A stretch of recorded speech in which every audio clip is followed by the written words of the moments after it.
23절로부터 37절까지의 말씀입니다. 마태복음 21장 23절로부터 37절까지의 말씀. 우리 그 말씀을 우리 다 같이 한 목소리로 함께 합독하시겠습니다. 예수께서 성전에 들어가실새 대제사장들과 백성의 장로들이 나와 이르되 네가 무슨 권위로 이런 일을 하느냐? 또 누가 이 권위를 주었느냐? 예수께서 대답하시되 나도 한 말을 너희에게 물으니 너희가 대답하면 나도 무슨 권위로 이런 일을 하는지 이르리라. 요한의 세례가 어디로부터 왔느냐? 하늘로부터냐 사람으로부터냐? 그들이 선언하여 이르되 하늘로부터 하라고 하면 어찌하여 그를 믿지 아니하였느냐 할 것이요, 만일 사람으로부터라 하면 모든 사람이 요한을 선지자로 여기니 백성이 무섭다 하여 예수께 대답하여 이르되 우리가 알지 못하노라 하니 하나님 예수 나도 무슨 권위로 이런 일을 하는지 너희에게 이르지 아니하리라. 그러나 너희 생각에는 어떠하냐? 어떤 사람에게 두 아들이 있는데 맏아들에게서 가서 이르되 가서 일하라 하니 대답하여 이르되 아버지 가겠나이다 하더니 가지 아니하고 둘째 아들에게 가서 또 그와 같이 말하니 대답하여 이르되 실소이다 하였다가 그 후에 뉘우치고 갔으니 그 둘 중에 누가 아버지의 뜻대로 하였느냐 이르되 둘째 아들이니이다. 예수께서 이르시되 내가 진실로 너희에게 이르노니 세리들과 창녀들이 너희보다 먼저 하나님의 나라에 들어가리라.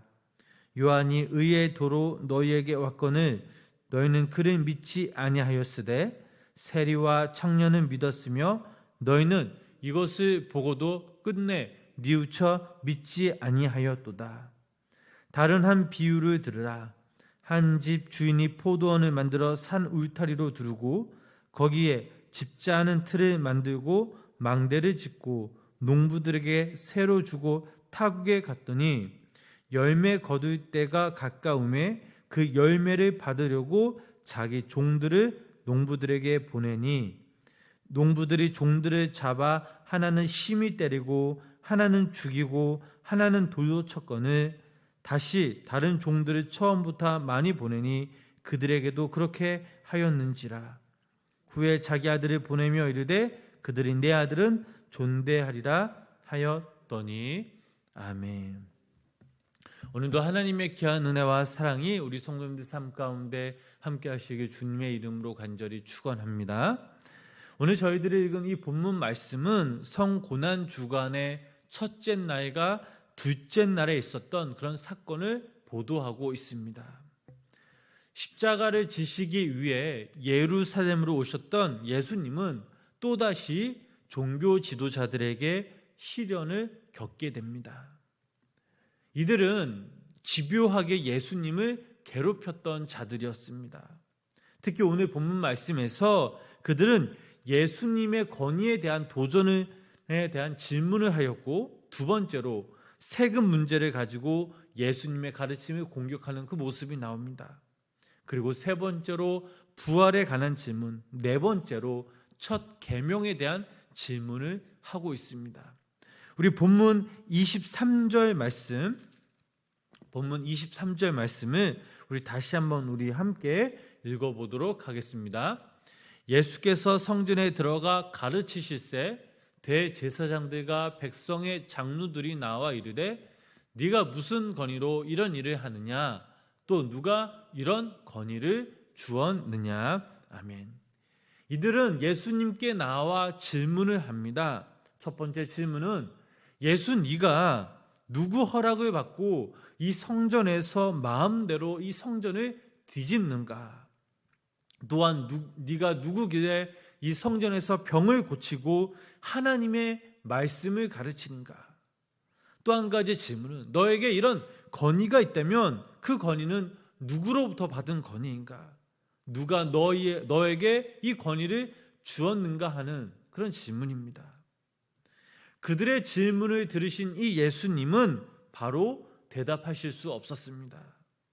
왜냐하면 이 질문에 대한 해답이 분명하지 않았다면 예수님의 그 사역은 모든 것이 헛것이요 우연에 불과했기 때문입니다. 무엇보다 예수님이 대답하셔도 그들은 예수님의 그 대답을 이해할 수 없었습니다. 오히려 예수님은 그들에게 역질문을 하셨습니다. 본문 24절, 25절 말씀입니다. 함께 읽어보실까요? 예수께서 대답하시되 나도 한 말을 너희에게 물으니 너희가 대답하면 나도 무슨 권위로 이런 일을 하는지 이르리라. 요한의 세례가 어디로부터 왔느냐? 하늘로부터냐? 사람으로부터냐? 그들이 서로 의논하여 이르되 만일 하늘로부터라 하면 어찌하여 그를 믿지 아니하느냐 할 것이요. 아멘. 예수님은 종교 지도자들에게 요한의 세례 출처를 묻는 역질문을 하시고 그들이 이 질문에 대답하면 당신이 그들의 질문에 대답하겠다라고 하셨습니다.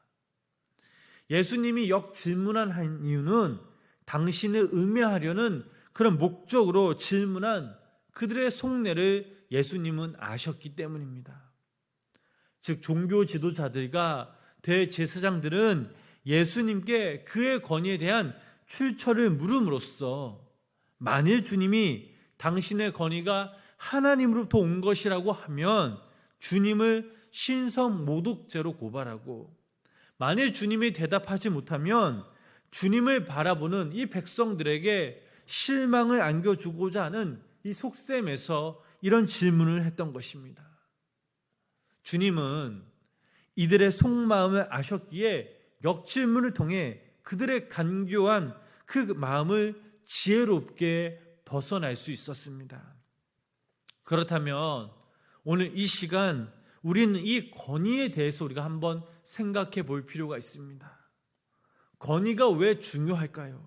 권위는 바로 하나님 자신이요, 권위의 근거도 하나님 자신이기 때문입니다.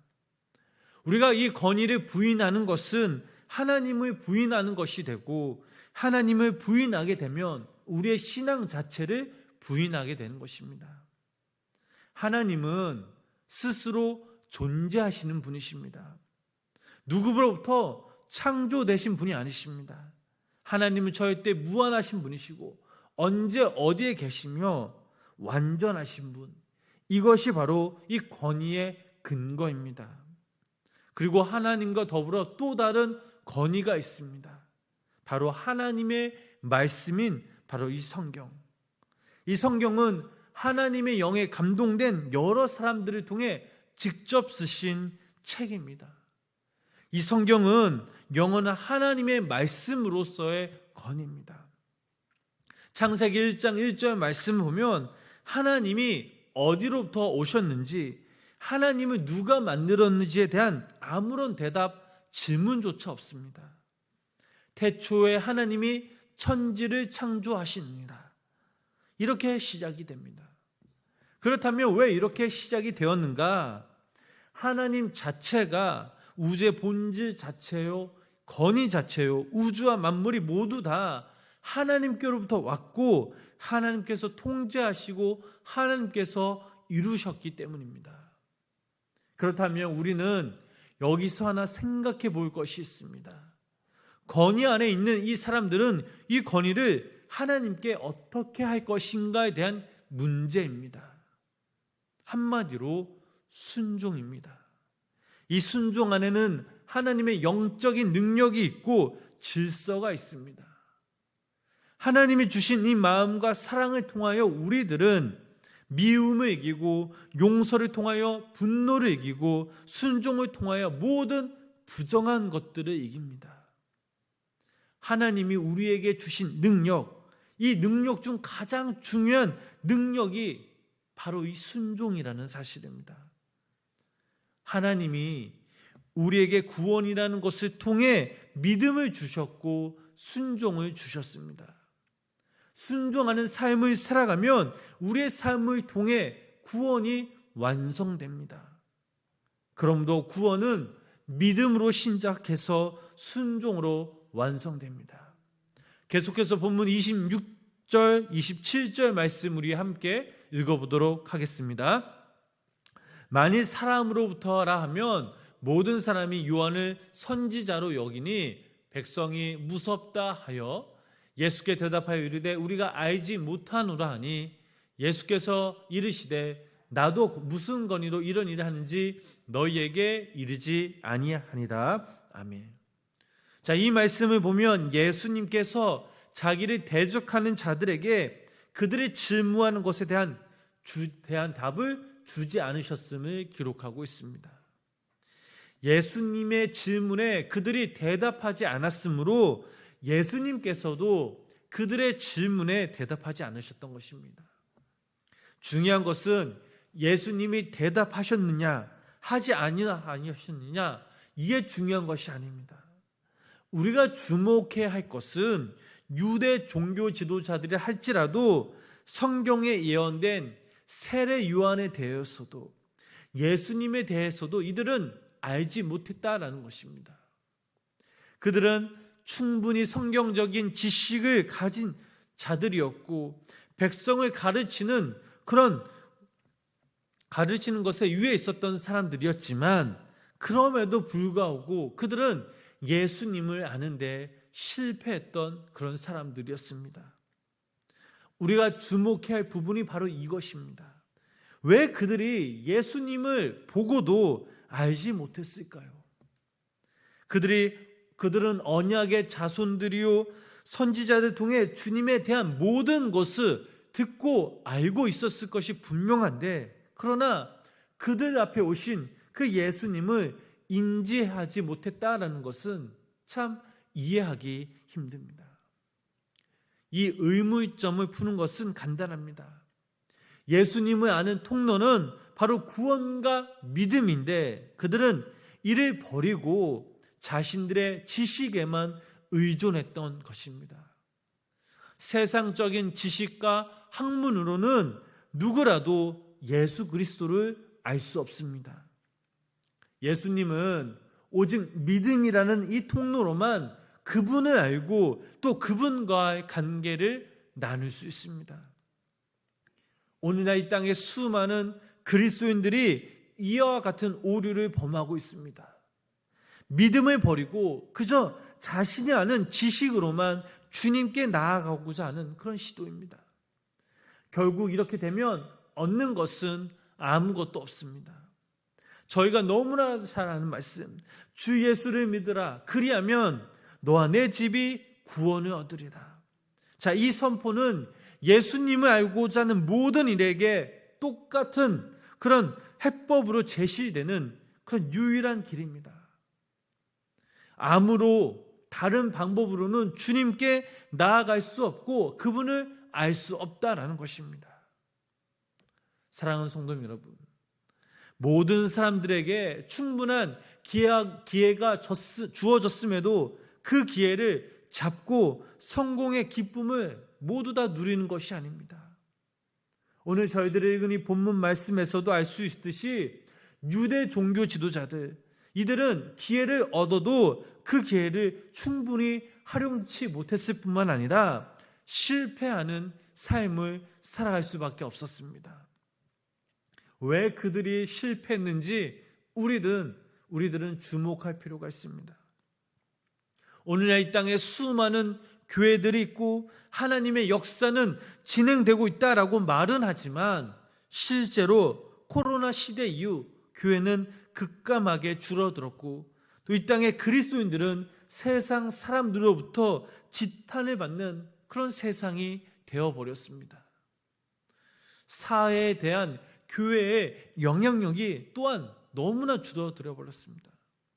중요한 것은 외형적인 부흥에 집착하는 것이 아니라 바로 우리 안에 영적인 성숙이 바로 필요한 때가 바로 오늘 이 시대입니다.